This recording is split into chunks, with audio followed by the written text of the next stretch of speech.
Here are 7 reasons why you didn't book the part. So let's just get the first one, the most obvious one, out of the way. You. Look, we all have bad auditions. It's just part of the job. My most recent memory with this is actually my last in-person audition.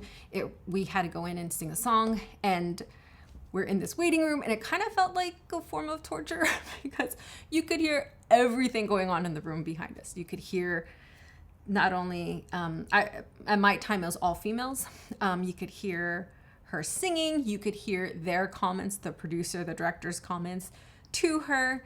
Oh man, there was this one girl, her nerves were in her throat, and she was just like, it was so bad. Her notes when she was singing, it was just so like this. There was another girl, and this was back to back too. And it's hard because when you hear one person nervous, then you're just kind of like, oh my gosh, I should be nervous too. And this next girl who went in, poor thing. I kind of wondered if she could even sing at all because she was barely on the right notes. I didn't even know the song, but I knew that it was not right. I felt like she tried to cover it up, and she said like, oh, I shouldn't have picked a song that made me cry.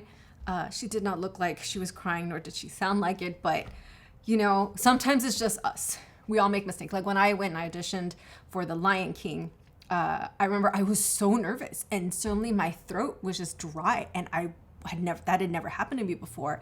And so that's why for this past audition, I made sure I bring with me a jug of water because I could feel my throat starting to get dry, and I'm like, oh, I'm getting nervous. So I'd get some water and I'd take a little drink because it takes about 20 minutes from that sip of water for it to get to your body, so that way my vocal cords could be, make sure they're nice and lubricated. But yeah, sometimes it's just you. All right, next one. Sometimes you do not look like your headshot. One of the reasons why I tell actors they should absolutely help with the casting process, especially if you know someone who's doing a film, help them volunteer to be the reader or casting assistant in some way. I was helping in a casting setting. My job was to escort the actors in. So the actor had come out. I go and I look to my headshots and I see the name. Let's pretend the name was Bobby Smith. And I'm like, oh, Bobby Smith. And I turn around, this gentleman right here looks exactly like this man in his 20s. And I'm like, oh, Bobby Smith. And then I hear a gentleman further down. He's like, oh, that's me. And this man's in his 40s. And I'm like, you do not look like your headshot inside. So I was like, okay, let's go. And as I was walking him over to the room, I was thinking to myself, like, oh my gosh, I hope they don't get mad at me, which the casting director, the producers, they're not going to get mad at me. I didn't submit him, but that he didn't look like his headshot at all. So I had to escort him into the room, introduced who he was and what part he was auditioning for, which was for a 20-something-year-old male. And again, they were expecting the gentleman in the headshot, the 20-year-old, not the 40-year-old. So sometimes the reason why you didn't get the part is because you do not look anywhere close to your headshot. Another reason why, sometimes they don't know what they want. I remember this one audition I went to, I think it was like in Culver City. And as I'm sitting in the waiting room, and typically, like if you're all going for the same part, they bring in everybody at the same time. And I'm going over my sides, because usually when you have an in-person audition, you get your sides when you walk in. Sometimes you can get them early. Sometimes you get them once you walk in the room. That's very rare. But usually once you sign in, you're given your sides, so you start going over. So at some point, I just kind of stop and I look around the room, and I was like, uh-oh, they don't know what they want, because we all look so different type-wise. And if we really are, and I also saw on the sign-in sheet, we also had to sign in like the role that we're going for. Like we look nothing alike. So sometimes they don't know what they want, and you might have delivered something amazing, but because they didn't quite have a vision for this person yet, sometimes that's why you didn't get picked, because that just didn't line up. Another reason why, the director's friend, producer's friend, the hair and makeup person's friend. This also happened to me. It was an audition for a SAG New Media project. I was very excited because if I booked this role, regardless of the size, like it would make me eligible to join the union. I went in And with the reader, I was reading, it was a bar scene. I think I was a bartender. And oh man, can I tell you, I killed it. I did so good. I was so proud of myself. I was like, I nailed this thing. But it turned out when I walked in the room that the casting director is actually a woman that I worked with on another project, like relatively recently. And, but she was using a pseudonym. She was using like a different name for casting, her job as a casting director. A lot of actors do that who are also actors, but casting directors. They use a different name so that way, yeah. Okay, so I recognized her at the end. She thanked me and she's like, Lisa, I just want to let you know that this part has actually already been assigned for the directors, a friend of the director. And I was like, why did you have us come in? But that's what she was supposed to do. She's supposed to fly out all these positions. But because we'd worked before, and I feel like, because of the relationship and she saw what kind of person I was, she let me know that, hey, this part has already been given to someone else. So don't keep your hopes up for this. And I think she also knew that I did well, which is why she told me, because if not, I think she just would have let me walk out and thanked me for my time. I'd love to know what reasons have I missed. Comment below. And if you found this video helpful, hit like and consider hitting the subscribe button. All right, another reason, your look. Now, I was originally going to consider putting it up as this one, blonde, because of the story I'm about to tell you.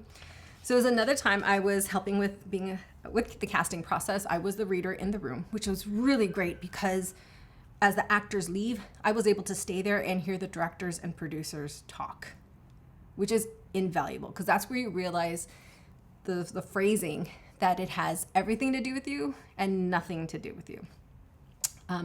So this woman had come in and she was the last person to read for this particular role.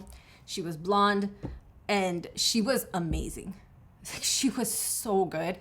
And the producer director thanked her for her time. She walks out and, the door closes and then they start talking and they're saying, wow, she just did amazing. Like, the problem was the best male that they could find to be the other love interest was also blonde and also slightly shorter than her. And because of the kind of blonde he was and she was, they would actually kind of look like siblings.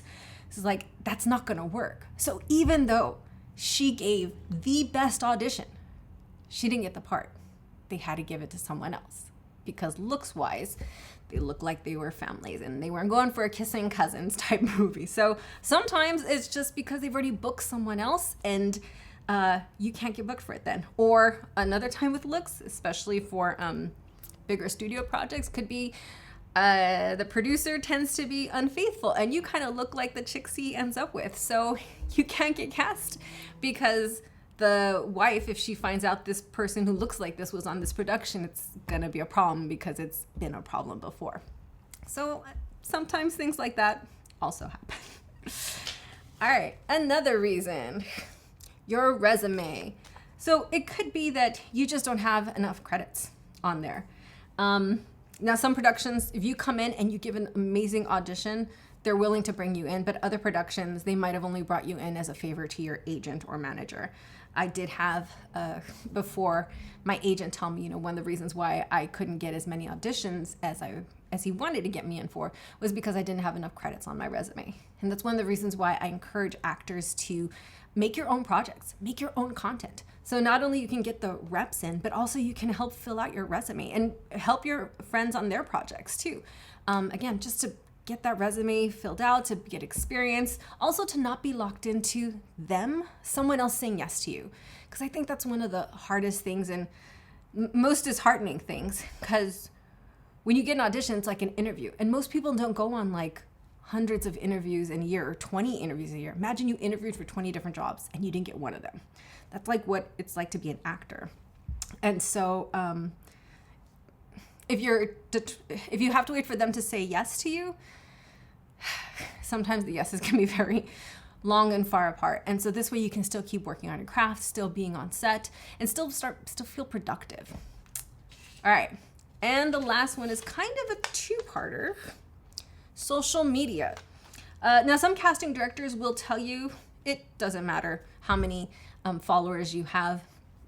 There's other casting directors who'll tell you it absolutely does matter how many followers you have. It really depends on the studio or the producers behind it. For some, that is a big deal, and for others, not so much. The other part with social media is it depends on what you're posting. Like if you're going for a commercial, one of the things that they're going to do is they're going to look through your Instagram account and they're going to see, are there pictures of you drinking? If you're going for, a family-friendly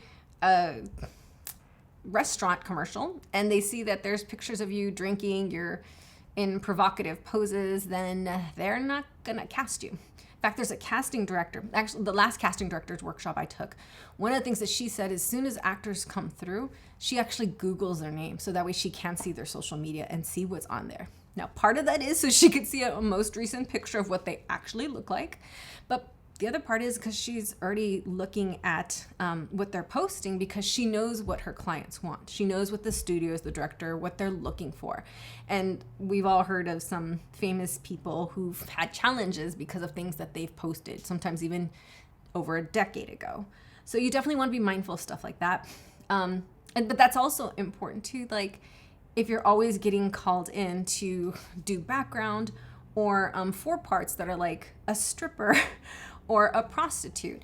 If you're posting things on social media where you're like in a bikini in provocative poses, that's part of the reason why they're bringing you in for that, because you're already putting that out there, that's the kind of roles that you're looking for, you're open to doing. So it's just something to be mindful of. You want to make sure that your account is private if you have stuff like that on there. And maybe just have a separate account where that's just for your friends and family. And it's private, not everybody can see it. And then your public account is family friendly. But it is something that you definitely have to be mindful of.